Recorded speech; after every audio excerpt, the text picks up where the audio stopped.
Election results are in, and we got pretty much what we expected, a Labour landslide. And as much as Keir Starmer and his ilk are going to make this seem like Britain believes in Blairism and a new beginning, in reality this isn't 1997 with the misguided optimism for New Labour. In reality, all this election really was a massive sign to the Conservatives to say we feel betrayed by you, by everyone across the board.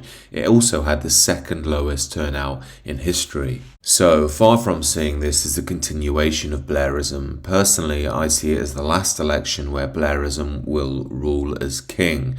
What we're now going to see is a total collapse of the Blairite ideology when the people who voted Labour find out that they're going to do absolutely nothing different to the Tories. In fact, they're going to do exactly what the Tories did, only make it much worse. So with a massive Labour majority, expect a grouping of quizzlings, of soft, ineffectual and resentful men, of finger-wagging boss ladies who are going to be very angry at you for every imaginable microaggression, however small it may well be, while bending over backwards to accommodate people from alien parts of the world, from completely different cultures, no matter how vicious their behaviour is. Yet as I've been saying for a while the clouds coming over us will be very dark, there is a silver lining to those. The main one will be the inherent contradictions of the progressive liberal movement will start to emerge, and emerge quickly. The most obvious one of these will be how on earth the Labour Party is going to continue to reconcile the voices of the LGBTQ wacky woke progressives along with the increasingly confident Islamic fundamentalist voice in its movement.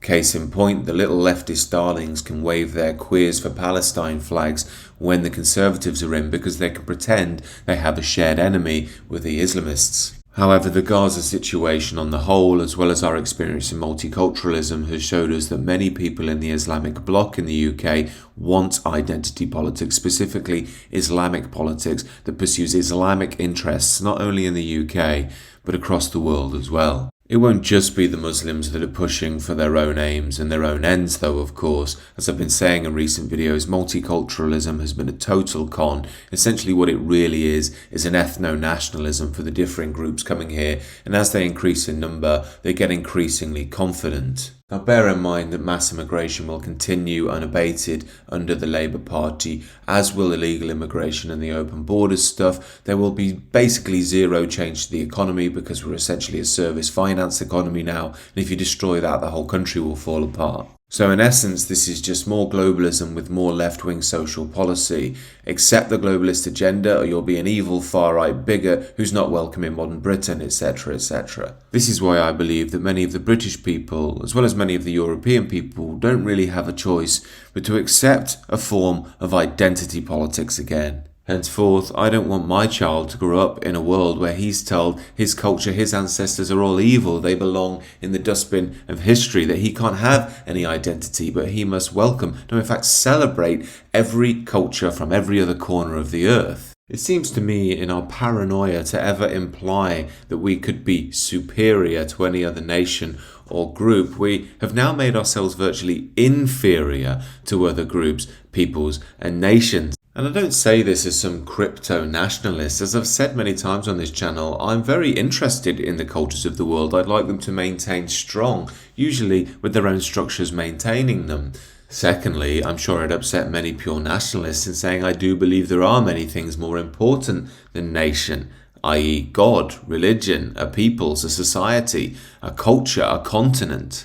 Yet believing there are things more important than the nation doesn't mean I don't think the nation has any worth, as our present leaders seem to.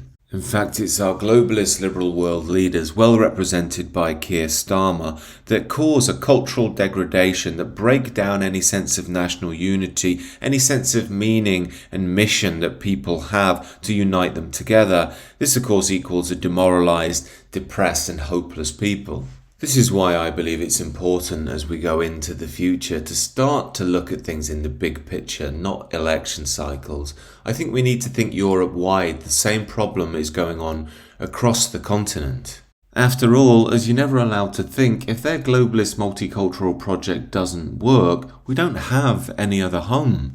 This is it for us. Henceforth, the solution to me isn't to be dejected, to be angry, to be upset. The solution is to be more active, to be more positive, to be fit in body and mind, to be spiritually connected, at peace within no matter what the noise is in the outside world, to be strong as fathers and leaders, to be engaged with the traditions and our ancestors, to be aware of the flame of Europe and to wish to carry that forward positively. If you take nothing else away from this video, please do consider taking this. In my experience, it doesn't help to look on the world negatively. There's a lot of bad news out there, a lot of opinions which are negative that want to get your eyeballs on them, want to make you angry, want to wind you up. I would try and avoid all of that and instead try and look positively to the future. Try and find some rays of hope, of which I believe there are many. That's going to be much more healthy for us individually and collectively in the long run. It's not about hating anybody or hurting anybody. It's simply about reawakening something very magical in our hearts and souls and moving forward. These are just my views, however. Do let me know what you think down below and do consider subscribing to the channel.